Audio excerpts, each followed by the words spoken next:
Astaghfirullahaladzim.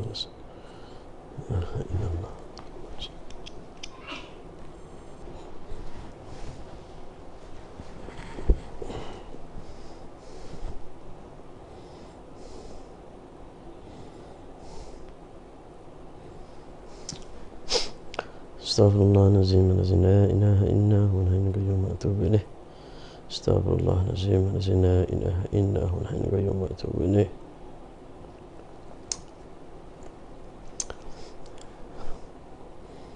Assalamualaikum warahmatullahi. InsyaAllah kita tunggu sahabat-sahabat kita yang lain ya.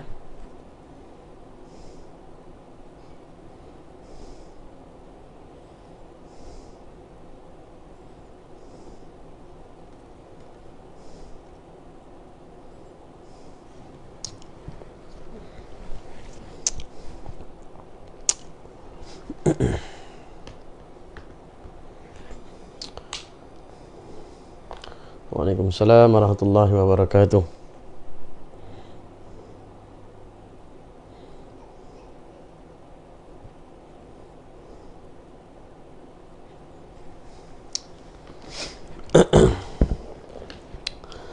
Astaghfirullahaladzim. La ilaha illa huwal hayyul qayyum wa atubu ilaih. Astaghfirullahaladzim. Allazi la ilaha illa huwal hayyul qayyum wa atubu ilaih. Saiful Yazid Abdul Rahman. Assalamualaikum Ustaz Hafiz Sulaiman. Waalaikumsalam warahmatullahi wabarakatuh. Razak Dini, Razak Daini. Apa khabar bang? Apa khabar bang Saiful, bang Razak? Sehat semua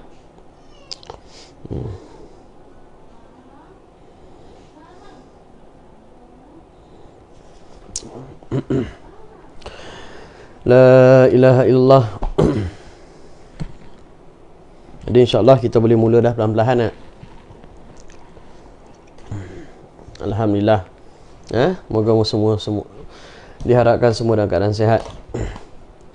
InsyaAllah kita mula perlahan-lahan. Dalam nanti sahabat-sahabat yang lain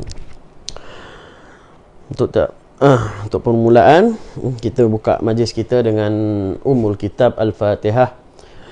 أعوذ بالله من الشيطان الرجيم بسم الله الرحمن الرحيم الحمد لله رب العالمين الرحمن الرحيم مالك يوم الدين إياك نعبد وإياك نستعين اهدنا الصراط المستقيم صراط الذين أنعمت عليهم غير المغضوب عليهم ولا الضالين آمين نحمدك اللهم أهل الحمد والثناء ونستعينك على جميع الأعداء ونصلي ونسلم على سيدنا وحبيبنا وشفيعنا وقرة أعيننا ومولانا محمد وأهل الطاهرين سفن النجاة وأعلام الهدى والرشاد ورضي الله تعالى عن كل الصحابة وأولياء الله والشهداء والصالحين وحسن أولئك رفيقا اللهم صل على سيدنا محمد مفتاح باب رحمة الله عدد ما في علم الله صلاة وسلاما دائمين بدوام ملك الله وعلى آله وصحبه أجمعين أما بعد. Assalamualaikum warahmatullahi wabarakatuh. Pertama dan utama, atur syukur kita kehadrat Allah di atas segala nikmat dan rahmah. Salawat dan salam ke atas junjungan besar Nabi kita Muhammad sallallahu alaihi wasallam dan seluruh ahli keluarganya dan para sahabat-sahabatnya yang telah bersama-sama mengorbankan segala-galanya demi Allah, Rasul dan perjuangan. Alhamdulillah.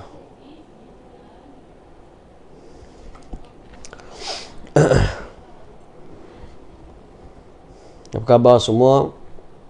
Harapan moga dalam semua dalam keadaan sihat. Dalam keadaan sihat, senang di samping dan berbahagia di samping keluarga tersayang. Jadi insya-Allah pada malam ni kita cuba mengisi masa lapang kita di antara maghrib dan isya. Kita teruskan pengajian dan pengisian waktu kita dengan pengisian yang bermanfaat. Moga-moga apa yang kita buat pada hari ini menjadi bukti dan menjadi kesukaan Allah Subhanahu wa taala kepada kita di akhirat nanti. Dan menjadi saham yang terbaik untuk kita. Jadi hari ini saya ingin berkongsikan hadis Nabi sallallahu alaihi wasallam. Hadis Nabi sallallahu alaihi wasallam bulan lepas kita dah bahaskan dah tentang hadis Nabi yang berbunyi an Anas radhiyallahu taala an Nabi sallallahu alaihi wasallam atimmur ruku'a was sujuda fawalladhi nafsi biyadihi inni la arakum min wara'i dhahri idza raka'tum wa idza ma sajadtum. Jadi itu hadis yang lepas kita berkongsikan, yang mana Nabi menceritakan kepada kita, Nabi suruh kepada kita untuk sempurnakan solat kita. Atimur ruku'a was sujuda, sempurnakan rukuk-rukuk kalian dan sujud-sujud kalian ketika dalam solat. Fawalladhi nafsi biyadihi, demi Allah, jiwa aku berada dalam genggaman kuasa Allah Subhanahu wa taala. Inni la arakum min wara'i dhahri, aku nampak kalian di belakang aku ketika kalian sedang rukuk, ketika kalian sedang sujud, ketika kalian sedang solat. Ketika Nabi nampak. Kita sebagai imam tak nampak makmum kita solat macam mana, rukuk macam mana, i'tidal macam mana, sujud macam mana, tapi Nabi nampak. Nabi bagi tahu apa? Nabi nak kita tahu dia nampak tu, nak suruh kita solat baik-baik, solat dengan betul, solat dengan sempurna. Fahim tu? Jadi insya-Allah pada malam ni kita kongsi lagi satu hadis yang mana moga menjadi manfaat kepada kita dan kita boleh manfaat kepada ahli keluarga kita dan orang lain. Nabi SAW bersabda, An Ibnu Mas'ud radhiyallahu anhu qala Rasulullah sallallahu alaihi wa alihi wa sahbihi wasallam ahabbul a'mal ila Allah as-salatu liwaqtiha thumma birrul walidaini thumma al-jihadu fi sabilillah. Rawahu Bukhari wal Muslim. Nabi sallallahu alaihi wasallam bersabda, ahabbul a'mal indallah, ahabbul a'mal ilallah as-salat liwaqtiha thumma birrul walidain thumma jihadu fi sabilillah. Riwayat Imam Bukhari dan Imam Muslim. Dapat hafal? Sikit je tu, pendek tu. Nabi SAW bersabda daripada Ibnu Mas'ud radhiyallahu ta'ala an, Nabi SAW bersabda, apakah dia? Ahabbul a'mal illallah, amalan yang paling dicintai, disukai oleh Allah Subhanahu wa ta'ala, as-salat liwaqtiha, salat tepat pada waktunya. Kemudian apa? Birrul walidain, taat kepada ibu bapa. Kemudian apa? Al-jihad fi sabilillah, jihad di jalan Allah. Tiga benda. Tiga benda. Amalan yang paling disukai, amalan yang paling dicintai, amalan yang paling disayangi oleh Allah Subhanahu wa ta'ala. Dalam hadis ini Nabi bagi tahu apa dia? Salat pada waktunya. Yang kedua, taat kepada ibu bapa, dengar cakap mak ayah, hormat ibu bapa. Yang ketiga, jihad di jalan Allah Subhanahu wa ta'ala. Tiga benda ni mudah sangat nak apa, terus masuk dalam kepala otak kita. Fahim tu? Siapa yang dapat hafal boleh type kat situ komen. Tiga benda yang dicintai oleh Allah Subhanahu Wa Taala. Pertama, solat pada waktunya. Kedua, taat kepada ibu bapa. Yang ketiga, jihad di jalan Allah. Riwayat Imam Bukhari dan Imam Muslim. Okey. Ibnu Mas'ud. Hadis ini diriwayatkan daripada Ibnu Mas'ud radhiyallahu taala an. Siapa kenal Ibnu Mas'ud? Siapa kenal Ibnu Mas'ud? Pernah dengar tak Ibnu Abdullah bin Mas'ud? Abdullah bin Mas'ud. Sahabat Nabi yang agung. Sahabat Nabi yang begitu agung, sahabat Nabi yang begitu besar di sisi Allah Subhanahu Wa Taala. Abdullah bin Mas'ud. Nama dia Abdullah bin Mas'ud bin Ghafil. Abdullah bin Mas'ud bin Ghafil, di antara orang yang terawal di dalam memeluk agama Islam. Dia masuk Islam ketika tahun ke-6 kenabian Nabi Muhammad sallallahu alaihi wasallam. Abdullah bin Mas'ud masuk Islam tahun ke-6 kenabian Nabi Muhammad sallallahu alaihi wasallam. Maknanya pada umur Nabi 46 tahun lah. Pada umur Nabi 46 tahun Abdullah bin Mas'ud masuk Islam. Orang yang sangat selalu berkhidmat kepada Nabi Muhammad sallallahu alaihi wasallam. Selalu khidmat pada Nabi.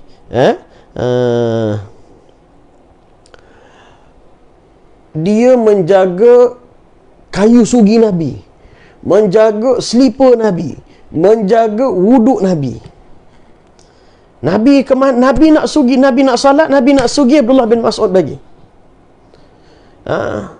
Nabi nak keluar rumah, Nabi nak bersugi, Abdullah bin Mas'ud bagi. Nabi tanggal selipar, Abdullah bin Mas'ud bagi. Nabi tanggal selipar, Abdullah bin Mas'ud pegang selipar Nabi. Masuk dalam jubah dia. Dia masuk dalam jubah dia, pegang capal Nabi, selipar Nabi. Selipar yang dimuliakan oleh Allah Subhanahu Wa Taala. Dia pegang capal Nabi itu, selipar Nabi. Orang sekarang dia allergic dengan capal. Dia pegang capal Nabi, masuk dalam jubah dia. Nabi keluar rumah, Nabi masuk rumah, dia pegang. Nabi masuk masjid, dia pegang selipar Nabi. Nabi keluar rumah, dia hidangkan selipar Nabi. Dia bentangkan selipar Nabi untuk Nabi pakai. Nabi keluar ke mana-mana, Nabi nak bersugi, dia ulur sugi Nabi. Sugi, ialah benda sunat.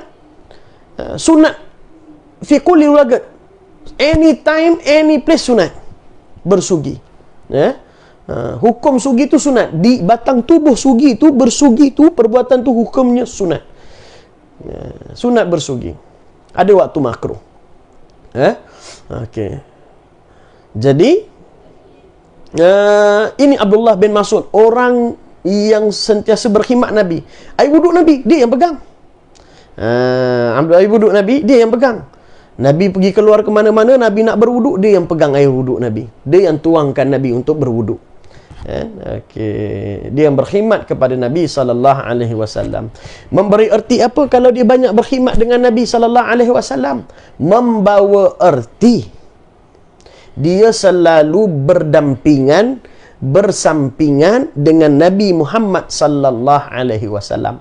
Dia sokmo-sokmo ada dekat dengan Nabi Muhammad sallallahu alaihi wasallam. Tak duduk jauh dengan Nabi. Tak duduk jauh dengan Nabi.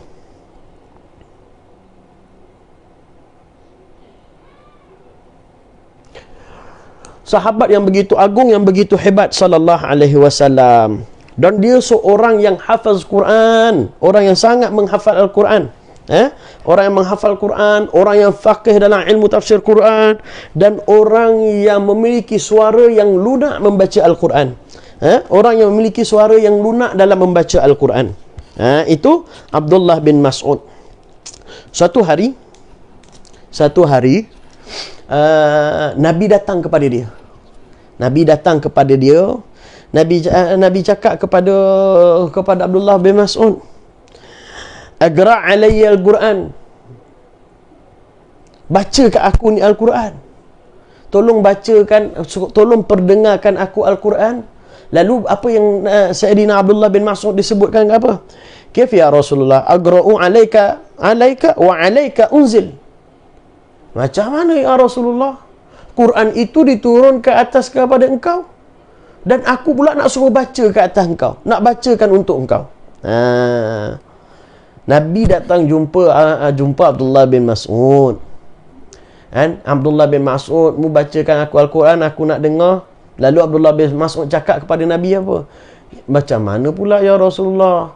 Al-Quran ni turun untuk engkau, ke atas engkau, dan aku pula yang kena baca. Beradabnya Abdullah bin Mas'ud.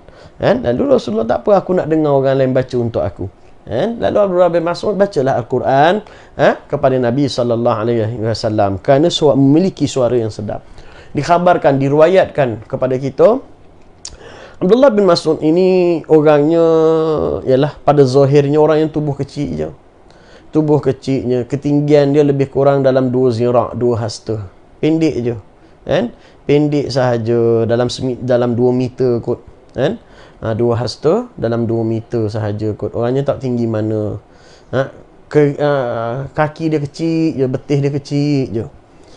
Biarpun dia kecil, tetapi dia besar di sisi Allah Subhanahu wa taala. Dia agung di sisi Nabi Muhammad sallallahu alaihi wasallam. Dia sangat penting, dia sangat tinggi martabatnya di sisi Allah dan nabinya Muhammad sallallahu alaihi wasallam. Suatu hari Abdullah bin Mas'ud panjat pokok kurma. Panjat pokok kurma, lalu di sahabat-sahabat lain ternampak betis Abdullah bin Mas'ud. Lalu diorang tergelak, tertawa, mentertawakan Abdullah bin Mas'ud. Lalu Nabi cakap apa? Madza tadhaku? Kenapa kamu semua ni gelakkan, tertawakan Abdullah bin Mas'ud? Sahabat-sahabat tengok betih kaki dia kecil, sahabat gelaklah. Serupa kita juga. Tapi benda tu dilarang. Dilarang. Nabi cakap, mata tahakun. Kenapa kamu semua ni gelakkan dia? Nabi cakap, lirijalu abdillah azgalu fil mizan yaumal qiyamah min Uhud. Nabi SAW cakap apa? Ni kaki pemuda ni, kaki orang ni, biarpun kecil, kalau letak di timbangan Allah Subhanahu wa taala di akhirat nanti, kalau letak di timbangan Allah Subhanahu wa taala di akhirat nanti, lebih berat daripada timbangan gunung Uhud. Itu kemuliaan yang Nabi bagi kepada Abdullah bin Mas'ud. Suatu kedudukan yang sangat tinggi Abdullah bin Mas'ud. Moga Allah Subhanahu wa taala menjadikan anak-anak kita seperti Abdullah bin Mas'ud. Menjadikan diri kita seperti Abdullah bin Mas'ud yang sering berkhidmat untuk agama Allah Subhanahu wa taala. Seorang yang alim, seorang yang beradab, seorang yang berakhlak dengan akhlak Nabi Muhammad sallallahu alaihi wasallam. Allahumma ja'alna minhum. Okey, jelas. Jadi itu serba sedikit tentang keutamaan, kehebatan Abdullah bin Mas'ud, orang yang sangat agung, orang yang sangat hebat. Okey, jelas. La ilaha illallah. Okey, dan kita terus kepada hadis Nabi sallallahu alaihi wasallam.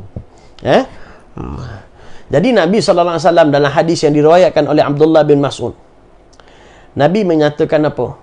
Ahabbul a'mal, amalan yang paling Allah Ta'ala suka, amalan yang paling Allah Ta'ala cintai, amalan yang paling Allah Ta'ala senangi, as-salat li waqtiha, salat pada waktunya, salat pada waktunya. Kemudian birrul walidaini, taat kepada kedua orang tua kalian, dan kemudian jihad di jalan Allah Subhanahu wa taala. Okey, kita terus kepada hadis Nabi sallallahu alaihi wasallam. Sahabat-sahabat yang di luar sana, di alam maya yang dikasihi Allah, ibu bapa, abang-abang, kakak-kakak, kesemuanya. Sahabat Nabi ni dulu, dia kehidupan dia macam kita, bekerja, mencari nafkah, berniaga, berdagang, petani, penternak, bermacam-macam bidang, bermacam-macam latar belakang yang bersama dengan Nabi SAW. Daripada sekaya-kaya orang sampai semiskin-miskin orang.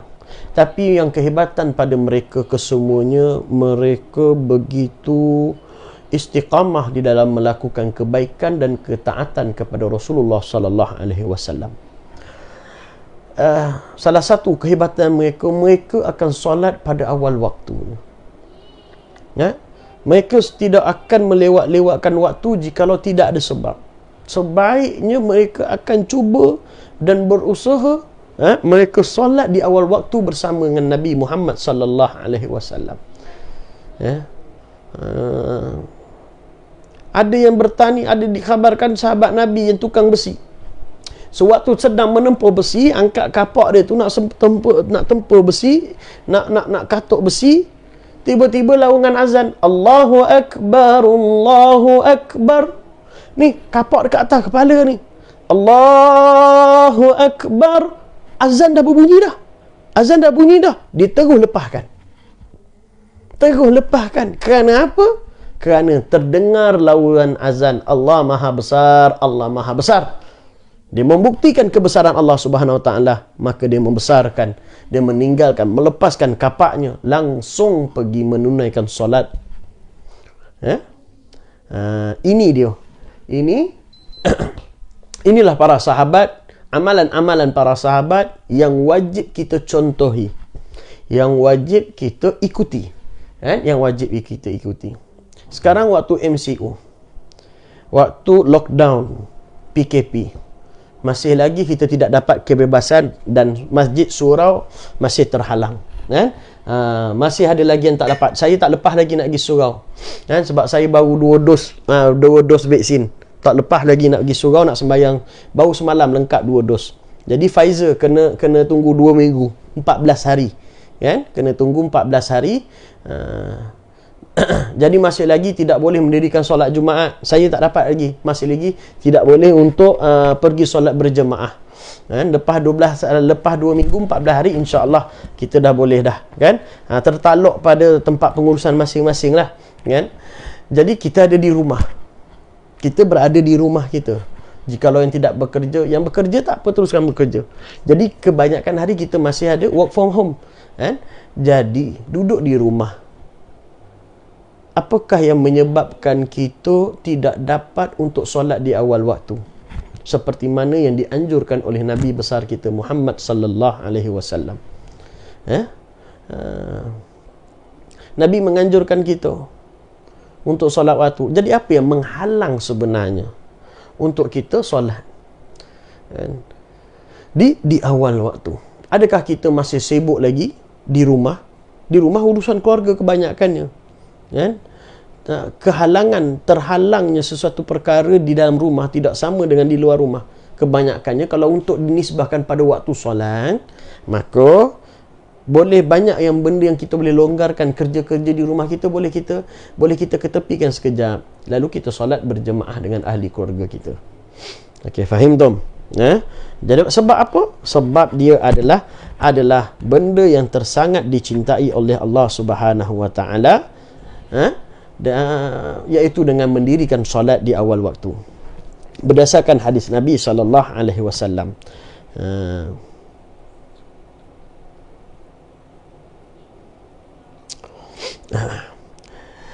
Solat di awal waktu juga dapat mencegah kita daripada api neraka. Dari Hanzalah berkata, aku mendengar Rasulullah sallallahu alaihi wasallam, barang siapa selalu menjaga solat wajib yang 5, rukuk dalam keadaan baik, sujud dalam keadaan baik, wuduk dalam keadaan baik, dan dia mengetahui bahawa semua itu merupakan kewajipan di sisi Allah, maka dia akan masuk syurga. Atau beliau mengatakan wajib baginya syurga. Dia jaga solat di awal waktu, sujud dengan sempurna, solat dengan sempurna, maka layak baginya syurga. Hadis riwayat Imam Ahmad. Jadi ini kelebihan solat di awal waktu, benda yang sangat dituntut. Tapi kalau tak dapat awal waktu, pertengahan waktu pun tak apa, solat lah. Tak dapat pertengahan waktu dan awal waktu, dia akhir waktu pun tak apa. Yang penting solat yang paling penting, ahammu syai', perkara yang paling penting di sini, solat di awal waktu itu yang terbaik. Terbaik. Yang terbaik, yang sempurna. Tapi kalau tidak mampu, buat di pertengahan waktu. Tak mampu, buat di akhir waktu. Yang paling penting, jangan sampai tinggalkan solat. Itu haram hukum dia. Haram hukumnya. Tak boleh sama sekali tinggalkan solat. Haram hukum tinggalkan solat. Okey, jadi solatlah di awal waktu yang tu yang sempurna. Kalau tak boleh pertengahan, kalau tak boleh juga di akhir waktu, tetap yang penting tetap juga solat. Jangan sampai kita tertinggal tak solat langsung. Jangan sampai tak solat langsung. Tidak ada keuzuran dalam solat. Tak ada uzur dalam solat. Melainkan dua je keuzuran dalam solat. Dua sahaja keuzuran dalam solat. A'zarus solah nisyan. Isnan. A'zarus solah isnan. Keuzuran dalam solat ada dua. Yang pertama naum, yang kedua nisyan. Solat, keuzuran solat ada dua. Pertama tidur, yang kedua sebab lupa. Disebabkan lupa. Ini keuzuran dalam solat yang dibolehkan dalam agama. Sebab lain tak boleh. Tak boleh. Yang pertama dengan sebab naum, tidur. Tidur sehingga tinggal waktu solat. Bangun-bangun dah habis waktu solat, maka dibolehkan. Maka dibolehkan. Tidur lagu mana yang dibolehkan? Tidur ada dua waktu, dua keadaan yang dibolehkan, dikira uzur di dalam agama kita. Kalau dua ni berlaku, maka dia dikira keuzuran. Pertama, tidur yang bagaimana? Tidur di sebelum masuk waktu solat. Sebelum masuk waktu solat. Misalan kata, asar pukul 4.45. Kita dah penat bekerja. Pukul 3, pukul 4, kita lelap sekejap. Sebelum masuk waktu asar. Tiba-tiba bangun 8 malam. 8 malam, 10 malam. Maka itu dimaafkan. Itu dikata keuzuran. Tidur di luar waktu solat, sebelum masuk waktu solat. Situasi yang kedua, tidur di dalam waktu solat. Dah masuk waktu solat. Dia tidur sebab kepenatannya amat sangat. Tetapi dia tidur dalam keadaan dia yakin sangat-sangat bahawa dia boleh bangun nanti untuk bangun solat. Dia penat sangat dah. Oh, baru pukul 5 baru. Kan? Asar baru masuk ni. Okey, tak apalah, penat sangat ni. Rehatlah dulu. Dia pun yakin pukul 6 dia boleh bangun. Yakin 5.30 dia boleh bangun. Aku biasa boleh tidur sekejap. Aku nak lelap sekejap. 10 minit, setengah jam jadi dah. Penat sangat ni. Penat sangat dah ni. 5.30, biasa setengah jam cakap boleh dah bangun. Nak sekejap je, nak tidur sejam, setengah jam, sejam sahaja. Pukul 6 aku boleh bangun. Aku pun kunci jam. Dia yakin dia boleh bangun. Bila dia yakin dia boleh bangun, dia pun tidur. Tidur, tengok-tengok pukul 10 malam baru bangun. 10 malam baru bangun. Maka itu dikira keuzuran. Sebab dia yakin dia boleh bangun. Dia kunci jam dah. Tapi tak bangun. Pukul 10 baru bangun. Maka itu dipanggil keuzuran. Yang ketiga, situasi yang ketiga yang ni haram, ni berdosa. Bila mana dia tidur dah masuk waktu solat dan dia yakin dia tak boleh bangun untuk solat. Penat sangat ni, pukul 5 dah, penat sangat ni, aku tidur dulu. Kau solat lah dulu, tak apa, biar dulu. Dan kau nak tidur ni, ini kalau aku tidur ni telajak ni, tak apalah, kau dah penat sangat, aku tidur lah. Dia pun tidur juga, memang betul telajak dengan sengajanya. Maka itu yang berdosa, tak dikira uzur, dikira maksiat. Okey, faham? Jadi keuzuran solat ada dua. Pertama naum, yang kedua nisyan. Pertama tidur, yang kedua dengan sebab lupa. Yang kedua nisyan, dengan sebab lupa. Lupa yang dibenarkan oleh syarak. Lupa yang bagaimana? Lupa yang seiringan dengan syarak. lupa yang seiringan dengan syarak. Lupa yang bagaimana tu Ustaz? Dalam erti kata lain, lupa dalam melakukan perkara-perkara yang wajib dan perkara-perkara yang sunat, yang harus. Tapi dia lupa untuk mendirikan solat. Sebab apa lupa? Kerana melakukan perkara-perkara yang haram dan perkara-perkara yang makruh. Maka perbuatan itu adalah haram dan tidak diterima oleh agama kita. Contoh, dia lupa solat sebab membuat perkara yang makruh. Contoh perkara yang makruh, dia sibuk main game. Ya? Sehingga asal hukumnya harus. Tapi kalau sampai tak buat pekerjaan yang baik, sampai tengok banyaknya kemudaratan, maka hukumnya boleh jadi makruh. Kalau dah memang melakukan kemudaratan, melakukan kejahatan, hukumnya haram. Dia main game, tapi waktu solat, waktu kerja, waktu tolong anak bini dia tolong. Waktu tolong kewajipan dia buat. Maka tak ada apa masalah main game. Ini tak ada. Sampai dia main game, waktu solat pun dia nak lupa, maka hukumnya haram.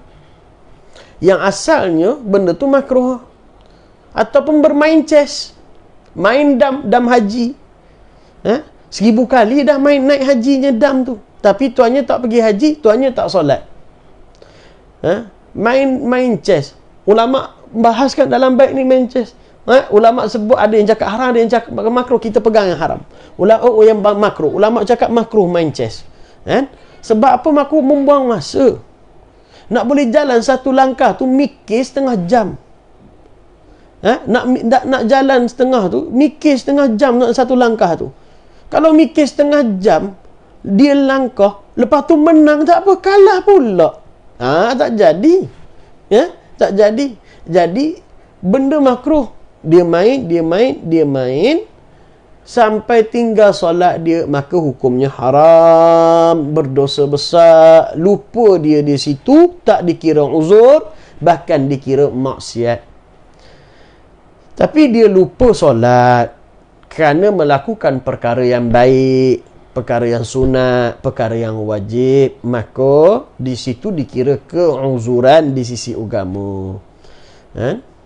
Seperti dalam kitab Allahumma salli ala sayyidina Muhammad, kitab apa ya? Allahu Akbar, tak magi nama kitab. Disebutkan Allah, kitab apa? Allahumma salli ala Muhammad, tak ingat dah disebutkan seorang mufti di Hadramaut di Tarim Hadramaut. Dia ni ulama besar.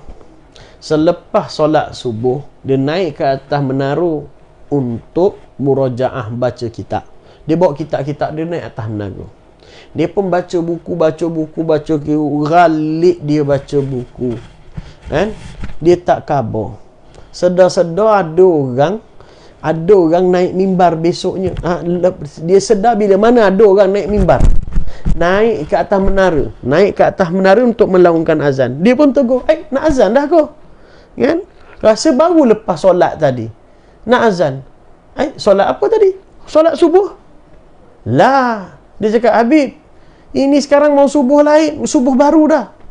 Habib ada kat sini dah semalam kot. Ini nak masuk subuh. Dia lepas solat subuh, dia study dekat menara tu. Dia sedar orang nak naik. Sebab adat dekat situ, azan subuh naik atas menara. Naik atas menara. Jadi dia perasan, dia sedar bila mana ada orang Bilal nak naik atas menara tu nak azan. Satu hari maknanya dia berada di atas menara, dia galik, dia asyik dalam membaca kitab, dia buat perkara yang ma'ruf, yang baik, maka itu dipanggil keuzuran di dalam solat. Ada ke orang macam tu, Ustaz? Apa tak ada? Kalaulah ada orang yang galik buat maksiat, sehari dia tak khabar, buat maksiat ada, confirm lah buat ketaatan pun dia tak ada. Sekarang ni pelik ke kalau orang kita tengok orang main game sampai 3 hari tak tidur, dan kita tengok di internet sana seorang pemuda mati selepas direct live main game sampai 4 hari main game direct tak tidur mati. Dah 3-4 hari pun ada orang ralik, dia sibuk main game, dia boleh bertahan. Sebab apa dia boleh buat tu? Dia buat macam tu, boleh 3-4 hari live main game, sebab hati dia dah jatuh cinta dengan tu.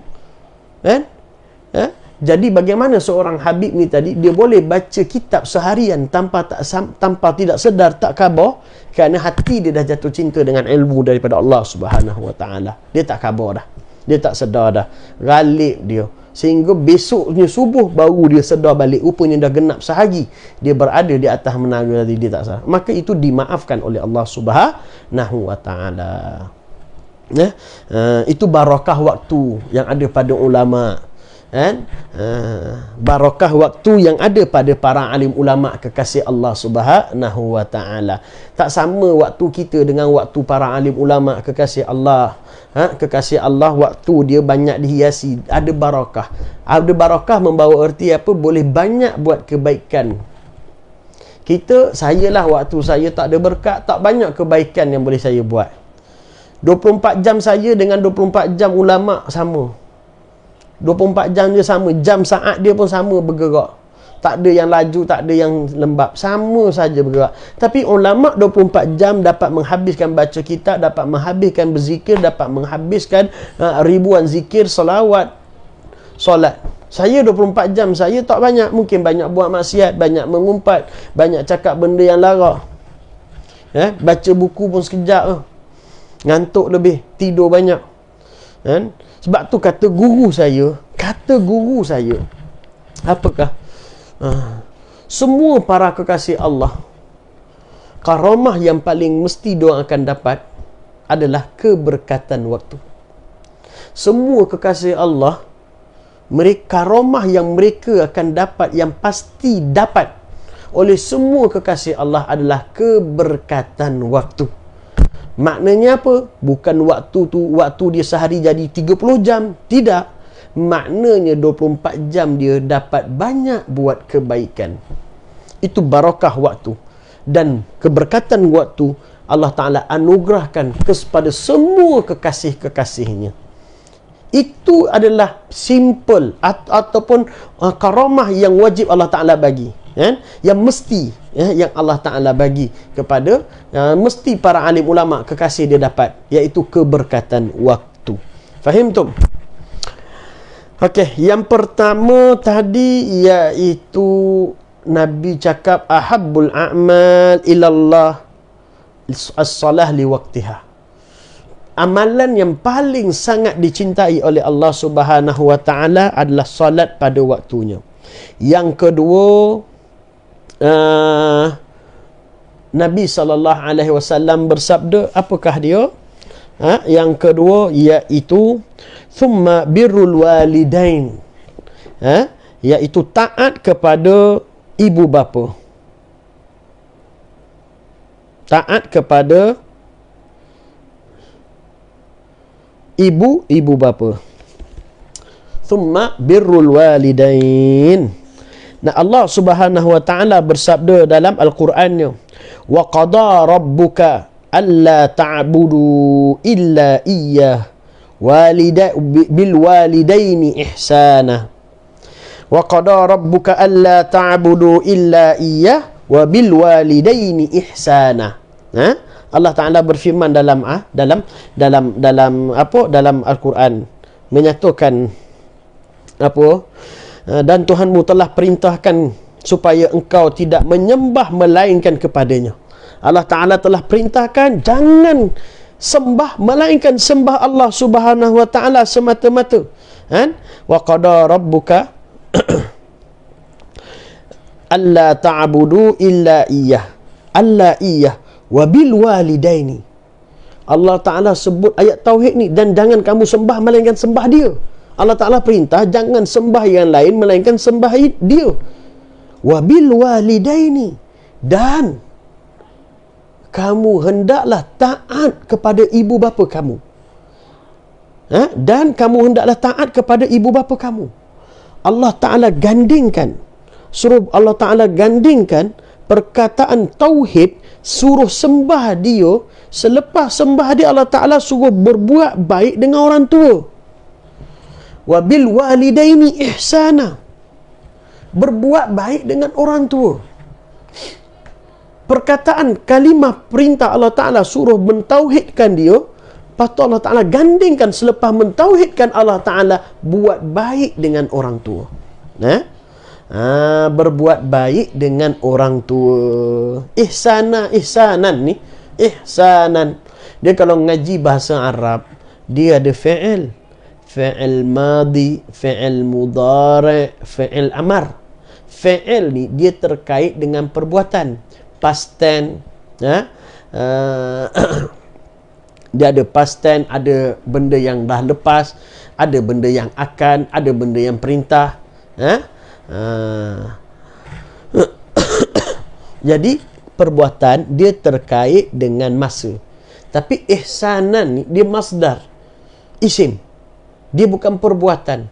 Jadi berbuat baik dengan ibu bapa tidak terkait dengan waktu. Anytime, any place, wajib berbuat baik dengan ibu bapa. Faham tum? Tiap waktu, tiap masa, tiap detik kena berbuat baik dengan ibu bapa. Ibu bapa masih ada, kena buat baik. Ibu bapa dah tak ada, lagi kena berbuat baik dengan ibu bapa. Lagi kena berbuat baik dengan ibu bapa.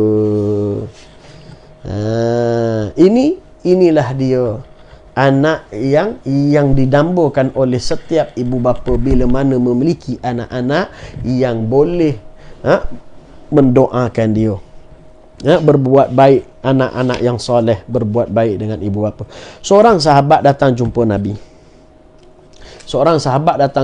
Ya Rasulullah. Ya Rasulullah, ditanya kepada Nabi, kan? Orang tua saya dah meninggal ya Rasulullah, apakah saya boleh wajib tetap mentaatinya, berbakti kepadanya? Rasul cakap, ya. Bagaimana ya Rasulullah? Doakan mereka dan jalinkan hubungan dengan kerabat mereka. Nabi cakap, sahabat datang jumpa Nabi, ya Rasulullah, mak abah aku dah meninggal dah, adakah aku boleh buat baik lagi dengan dia? Bagaimana? Lalu Nabi mencakap, ya, buat baiklah kepada kedua ibu bapanya, kan? Buat baik dengan kedua ibu bapa. Lah, Nabi cakap, bagaimana nak berbuat baik? Dia tanya bagaimana nak berbuat baik dengan kedua ibu bapa. Lalu dia pun berkata kepada Nabi, Nabi pun berkata kepadanya, dengan mendoakan orang tua kita dan menjalinkan hubungan kerabat dengan kerabat-kerabat mak ayah kita yang telah pergi. Maksudnya bagaimana? Maksudnya, kalaulah ayah kita dah meninggal, bagaimana kita nak taat, nak berbuat baik kepada mereka lagi? Kita doakan mereka. Bagaimana lagi kita boleh buat? Kita jalinkan hubungan dengan kaum keluarga mereka, kita jalinkan hubungan dengan sahabat-sahabat mereka. Inilah yang boleh kita lakukan kepada mereka bila mana mereka dah meninggal dunia, kan? Jadi buat baik dengan ibu bapa ini suatu yang sangat dituntut oleh Allah Subhanahu Wa Taala. Allah Taala sebutkan di dalam Al-Quran, seperti mana Al-Quran yang saya sebutkan tadi, kan? Pernah dengar tak kisah Uwais Al-Qarni? Kisah Uwais Al-Qarni. Okey, Abang Saiful Yazid Abdul Rahman, surah Al-Isra. Betul, terima kasih bang. Dia bagi nama, dia bagi surah tadi, surah Al-Isra, ayat saya lupa ayat mana, ayat 23 sampai 24. Ayat 23 sampai 24. Cantik ayat tadi. Allah Ta'ala menerangkan suruh buat baik dengan ibu bapa. Jadi kita semua pernah dengar kisah Uwais Al-Qarni. Bagaimana kisah Uwais Al-Qarni tadi tu, Ustaz? Uwais Al-Qarni hidup pada zaman Nabi, tapi tak jumpa dengan Nabi. Hidup zaman Nabi, tak jumpa dengan Nabi. Dah macam mana dia hidup zaman Nabi tapi dia tak jumpa dengan Nabi? Sebab tu dia tak dipanggil sahabat, dia dipanggil tabi'in.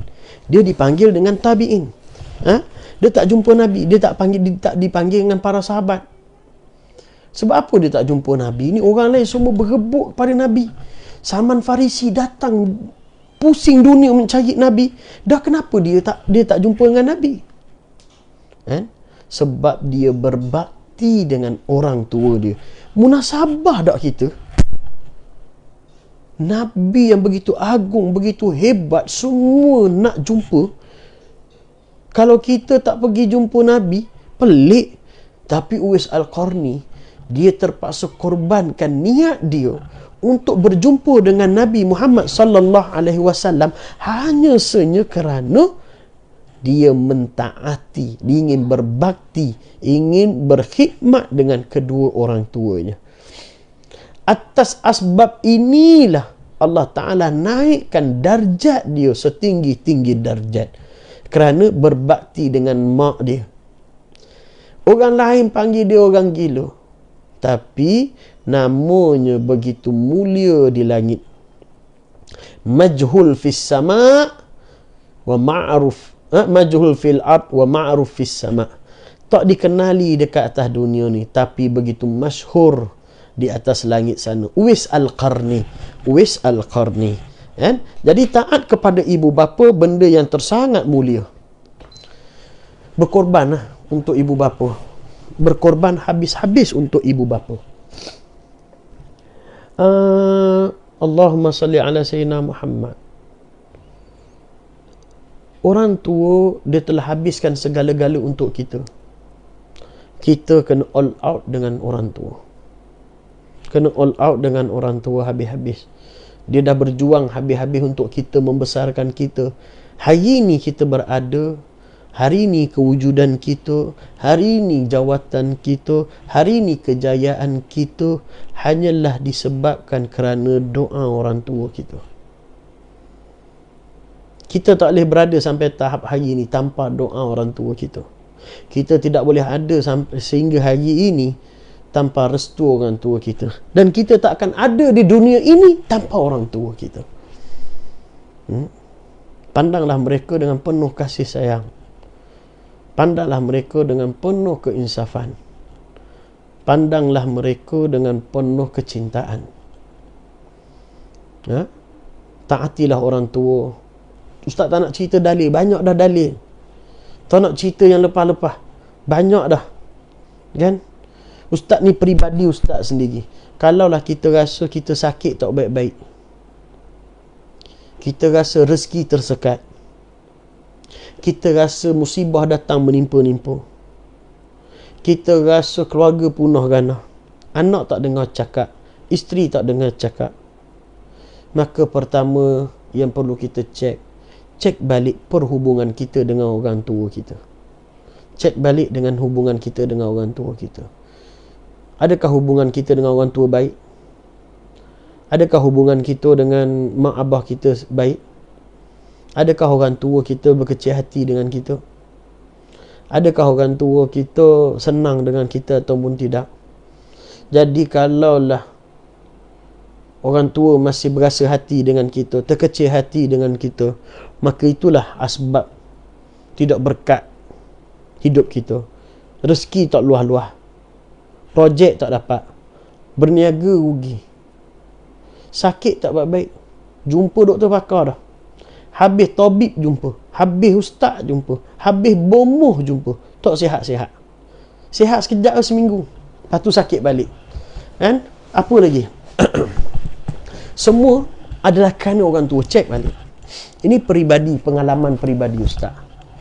Satu hari ada seorang hamba Allah dijemput ustaz, panggil ustaz pergi rumah dia sebab minta lah tengokkan dia sakit ni dah lama, dah 5 tahun dah sakit. Jadi Masya Allah, ustaz pergi rumah dia. Parking kereta dia tu boleh buat padang bola. Parking kereta dia tu boleh buat padang bola. Besar parking kereta dia, memang besar sungguh. Ustaz pergi rumah dia, ustaz pergi salam, Assalamualaikum, dia jemput masuk. Isteri dia hidangkan air. Ustaz minta maaf, ustaz lewat. Ustaz janji pukul 3, ustaz sampai 3 suku. Saya kata ustaz minta maaf. Bila ustaz minta maaf, dia terus marah. Dia marah ke ustaz. Tangan dia terus terus gerak kepak-kepak tangan dia. Kepala dia macam ni, tangan dia kepak-kepak, kepala dia macam sengit-sengit.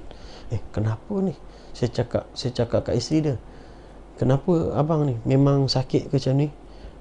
Dia kalau datang gangguan dia jadi macam tu ustaz, kan? Dia marah, dia gangguan dia sebab marah saya ke, saya datang lewat? Tu salah satu sebab. Tapi dia kalau di nak datang dirawat, dia akan jadi sebegitu, kan? Kalau gitu kak. Jadi ustaz cakap, tak apa bang, abang cool dulu, kan? Saya tak boleh nak rawat abang, dia datuk kan. Saya rasa dia datuk. Tengok rumah kekayaan tu, saya panggil dia abang je lah, kan? Saya tak boleh nak keadaan gini, abang tenang dulu, dia ambil wuduk apa semua. Jadi bila kita pun tak menjawab soalan dia apa semua, cool, saya minum air dulu, kan? Jadi dia cool sekejap, 5 minit 10 minit tu dia dah cool dah.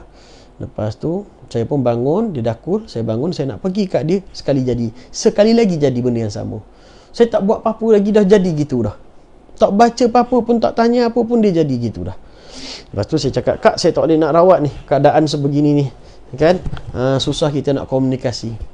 Saya nak tanya dulu sebelum saya nak merawat apa-apa ni, saya cuma nak confirmkan.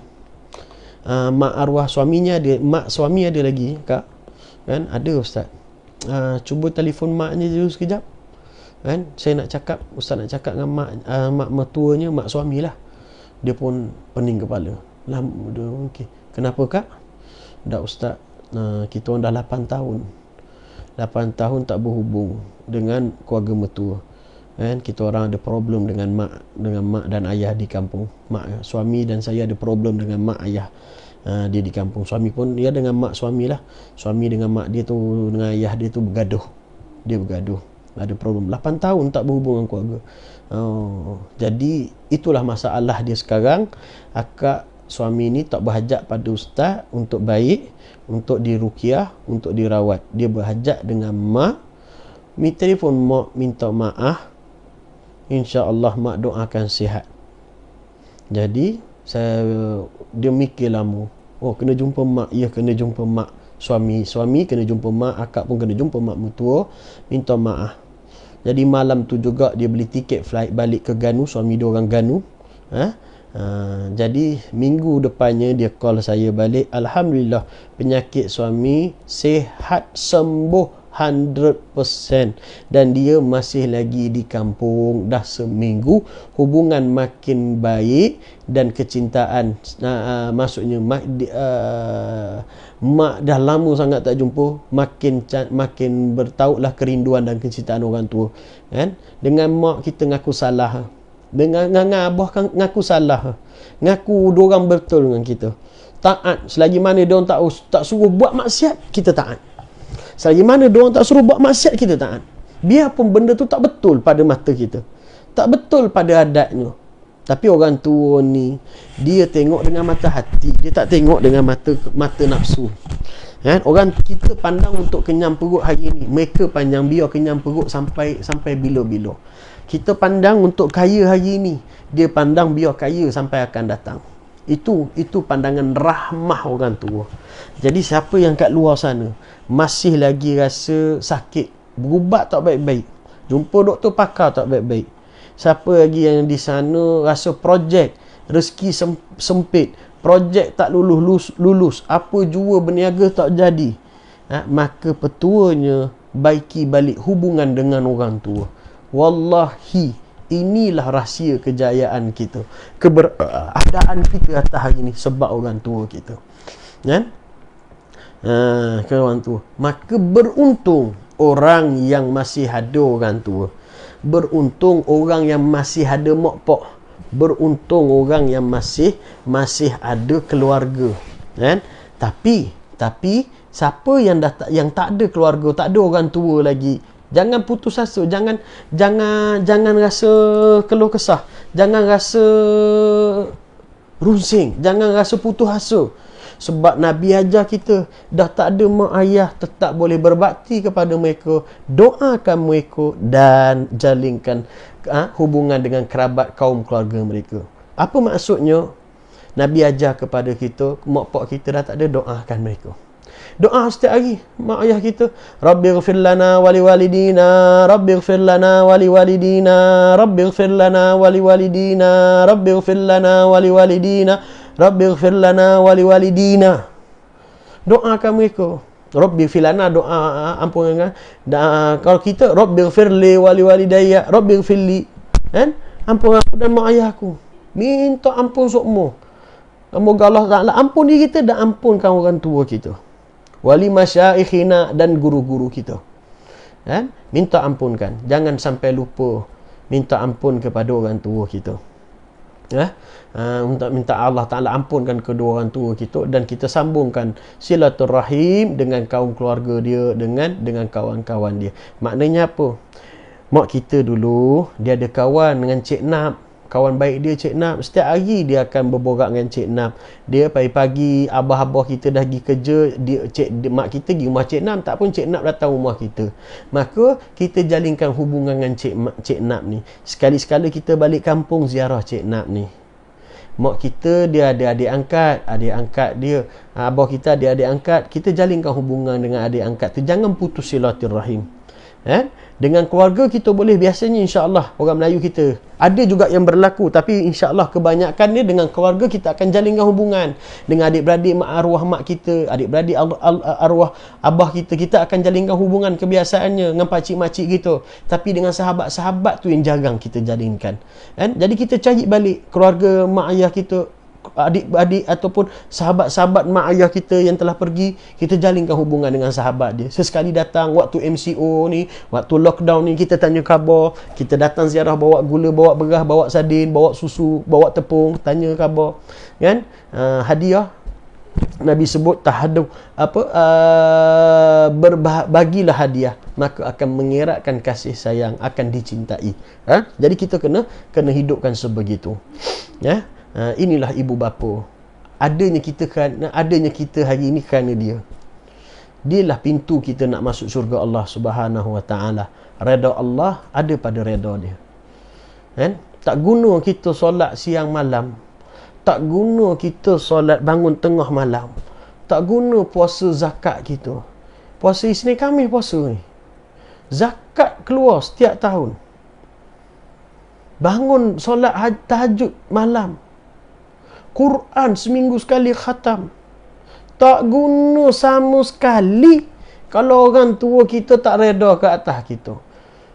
Mudah kata gak, tak iyalah, ya Allah kurniakanlah aku syurga Firdaus, kurniakanlah aku syurga, jauhi daripada api neraka. Tak guna kita minta Allah Ta'ala jauhkan kita daripada neraka, masuk dalam syurga. Dalam waktu yang sama kita derhaka mak ayah kita. Tak guna. Baik doa, ya Allah masukkan aku direct dalam neraka Allah. Anak yang derhaka jangan minta syurga, sebab memang tak dapat. Anak yang derhaka tak payah doa, memang tak makbul. Sebab kunci syurga, kunci doa ada pada orang tua. Tak payah. Jadi terus minta, ya Allah masukkan aku syurga, direct ke dalam neraka engkau, ya Allah. Buat apa minta syurga? Sebab kuncinya, hakikatnya ada pada kedua orang tua. Kena tipu. Kena tipu dengan syaitan. Minta syurga, kena tipu dengan syaitan. Bangun tengah malam, baca Quran, zikir, sedekah, zakat, dalam masa yang sama derhaka dengan orang tua. Kena tipu. Siang-siang kena tipu. Tak payah minta syurga. Tak payah. Sebab tak ada lagi dalam dunia mengisahkan kejayaan husnul khatimah anak yang derhaka. Tak ada. Kalau ada, sebut saya satu kisah orang yang mati dalam keadaan husnul khatimah kerana derhaka pada mak ayah. Mana ada? Anak derhaka semua mati dalam su'ul khatimah. Itu bahasa Arab. Su'ul khatimah ni bahasa Arab. Orang Melayu kita panggil mati dalam keadaan celaka bagi anak yang derhaka. Tak ada. Pegang sungguh mak ayah kita. Pegang sungguh mak ayah kita, jaga molek kebajikan dia. Doa dia sokmo-sokmo. Sebab adanya kita kerana dia. Keberjayaan kita kerana dia. Kita boleh beranak pinak kerana dia. Sihat kita kerana dia. Doa dia setiap hari.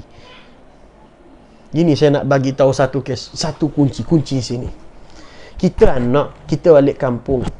biasanya kita solat jemaah kan, solat berjemaah. Rugi balik kampung mak abah kita tak solat jemaah. Kita solat jemaah, kita jadi imam. Kita jadi imam. Dah kita jadi imam, tak apa jadi ya imam. Time nak doa tu, jangan kita baca doa. Abah kita ada jadi makmum, mak kita ada jadi makmum, suruh dia baca doa, suruh mak kita baca doa. Doa mak abah, mak kita kan makbul bila hijab, tak ada hijab.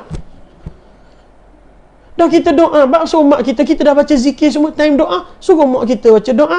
Mak dah tak ada abah, suruh abah kita baca doa.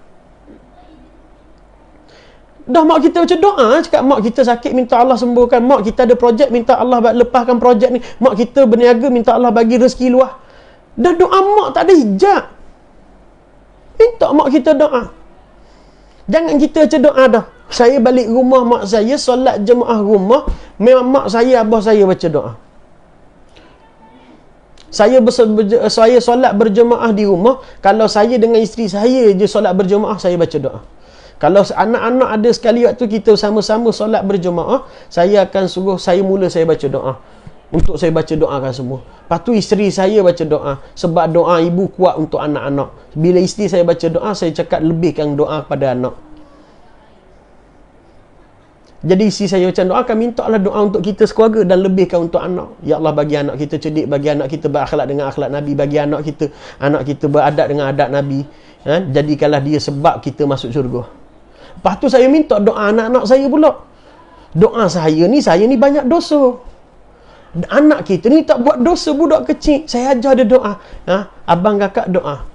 Dia doa, tiga orang sekali berdoa. Saya, orang rumah, anak-anak doa, minta dia doa. Doakan abi dengan umi dia, saya dengan rumah saya. Minta saya hak masuk syurga sama-sama. Disatukan di dalam syurga Allah bersama-sama. Jangan pisahkan di akhirat. Doa anak saya tak pandang doa saya makbul, saya pandang doa anak saya yang makbul nanti. Jadi bila dia doa, kita salat berjemaah, saya dengan keluarga saya saja, minta anak yang doakan kita. Tahu doa dia lagi makbul pada doa kita. Jadi ini kekuatannya. Mak abah jangan kita tinggalkan. Pegang sungguh mak abah kita. Pegang sungguh mak abah kita. Doakan mereka. Jadi malam ni, siapa yang ada krisis dengan orang tua, siapa yang ada masalah dengan mak abah, maafkan mak abah kita terus. Yang tak pernah berhubung dengan mak abah, telefon terus malam ni pas solat isyak, telefon terus tanya khabar. Habis balik kampung, dah boleh rentah negeri nanti, balik kampung, ziarah, peluk, cium mak, cium perut mak kita, cium perut mak kita. Sebab di situ kita duduk 9 bulan dulu. Pegang peluk erat mereka. Moga Allah Ta'ala rahmati mak abah kita, kasihi mereka, angkat darjat mereka, berlemah lembut dengan mereka. Dan yang terakhir, jihad fi sabilillah. Jihad tafsiran begitu luas. Jihad ni bahasa mudah, terjemah ikut kita, gak bersungguh-sungguh lah. Bersungguh-sungguh di jalan Allah. Ada jihad yang mengangkat senjata, ada jihad yang tidak mengangkat senjata, iaitu melawan hawa nafsu. Dan jihad yang paling besar adalah melawan hawa nafsu dan kita untuk menuntut ilmu. Bagi pemuda, syabab, remaja, menuntut ilmu yang paling afdal. Negara kita tak boleh mengangkat senjata lagi. Kalau negara kita dijajah, negara kita dijajah, maka baru kita angkat senjata. Fardu ain ke atas kita. Negara lain, jiran kita yang lain, kalau Syria itu dijajah, Palestin dijajah, Palestin yang dijajah, maka fardu kifayah ke atas kita. Jadi jihad yang perlu kita buat hari ini menuntut ilmu. Maka kita didik anak kita dengan menuntut ilmu. Habis tenaga kita menuntut ilmu, biar kita mati dalam keadaan menuntut ilmu. Seperti mana Syekh Ramadan Al-Buti syahid tengah mengajar, mati dalam keadaan menuntut dan mengajar ilmu Allah Subhanahu Wa Taala, suatu mati yang mendapat kemuliaan di sisi Allah Taala. Jadi kita bercita-cita untuk berjihad di jalan Allah. Semua orang nak berjihad di jalan Allah, nak mati di jalan Allah, tapi jangan lupa kita ada kehidupan di jalan Allah. Jadi nak dapat mati di jalan Allah, jangan lupa untuk hidup di jalan Allah. Maka kita jihadlah dengan menahan hawa nafsu kita dengan ilmu. Jadi jihad ilmu itu adalah tersangat wajib untuk dalam waktu pada masa sekarang. Menuntut ilmu itu sangat wajib. Moga-moga Allah Ta'ala memberkati kita dengan kita setiap hari menuntut ilmu Allah Subhanahu Wa Ta'ala. Allah Ta'ala memberi kefahaman kepada kita. Jadi itu sajalah yang boleh kita buat-buatkan sekadar 2 pada malam ni. Tak lain tak bukan untuk memberi manfaat untuk diri saya. Sebenarnya saya nasihat diri saya. nasihat diri saya dan kita kongsikan bersama, kan? Jadi ada apa-apa soalan nak tanya? Nah, kalau ada nak tanya boleh tanya, dan tak faham boleh saya ulang balik, kan? Hadis ni hadis yang pendek, bolehlah hadis ni kita hafal bersama, kan? Tak apa bahasa Arab, hafal bahasa Melayu. Tak apa bahasa Melayu, hafal bahasa Arab. Mudah belaka semua. Nak hafal bahasa Inggeris pun boleh, nak hafal bahasa Jawa, tapi tahulah hadis ni, kan? Yang pertama Nabi sebut ahabul a'mal ilallah, amalan yang paling dicintai oleh Allah, solat di waktiha, solat pada waktunya. Yang kedua, thumma birrul walidain, iaitu taat pada ibu bapa, buat baik pada ibu bapa. Yang ketiga, jihad fi sabilillah. Tak dapat buat tiga-tiga, maka tak dapat buat ketiga-tiga, maka jangan tinggalkan salah satu daripada tiga-tiga ni. Puan Maimunah, Ustaz boleh bagi pencerahan tentang solat berjemaah dapat 27 darjat tu? Ya, betul. Solat berjemaah, maka dia lebih afdal solat beramai-ramai. Pencerahan tentang solat berjemaah, jadi dia lebih afdal 27 kali ganda darjatnya, pahalanya daripada solat bersendirian. Jadi nak pencerahan bagaimana? Jadi solat berjemaah, jemaah ni, solat berjemaah ni paling kurang 2 orang. Jadi kat rumah solat 2 orang. Cari anak kita, suami kita, jangan sampai solat seorang.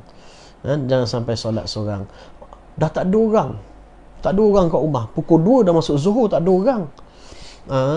Maka kita solat je lah.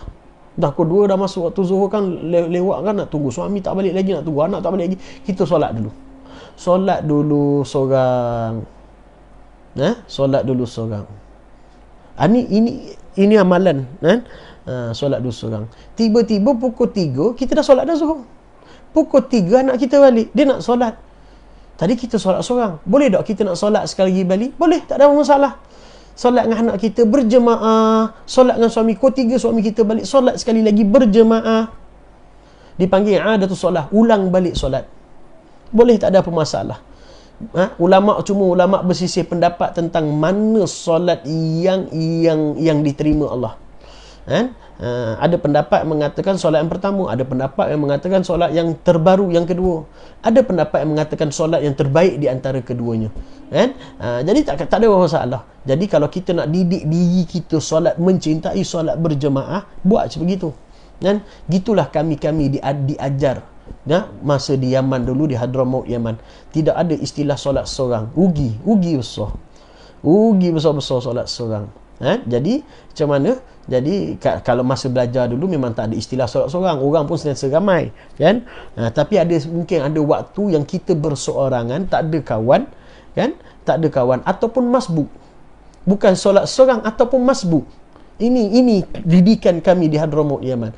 Atau masbuk, kita masuk imam dah 1 rakaat, kita masuk imam dah 2 rakaat, kita masuk imam dah 3 rakaat, kita masuk imam dah 4 rakaat, kita dapat solat sekejap dengan imam, tak dapat sempurna, kan? Kita solat, habis solat, tiba-tiba ada jemaah baru nak solat, ada orang baru nak solat, kita solat bersama dia. Solat sekali lagi, nak dapat fadilat solat berjemaah tadi. Mula-mula rasa berat, tapi lama-lama rasa seronok. Rasa seronok. Jangan solat bersendirian, rugi. Allah Ta'ala nak bagi pahala 27 darjat tu, kan? Jadi itu didikan tarbiyah untuk solat berjemaah, kan? Jadi kalau kita dah solat tadi, kita boleh amalkan. Tiba pukul 3, pukul 4 petang, anak kita balik ke, dia baru nak solat, kita join solat dia sekali, kan? Rasa berat. Apa tak beratnya? Benda solat paling berat sekali. Setan duk kacau jangan solat lagi. Setan kacau jangan solat lagi sebab kita nak solat berjemaah. Setan memang akan kacau kita, baik solat seorang daripada solat berjemaah, kan? Jadi boleh nak didik diri, nak tarbiyah diri daripada solat berjemaah agar mencintai solat berjemaah. Dapat takbiratul ula ma'al imam, takbir yang bersama dengan imam, kan?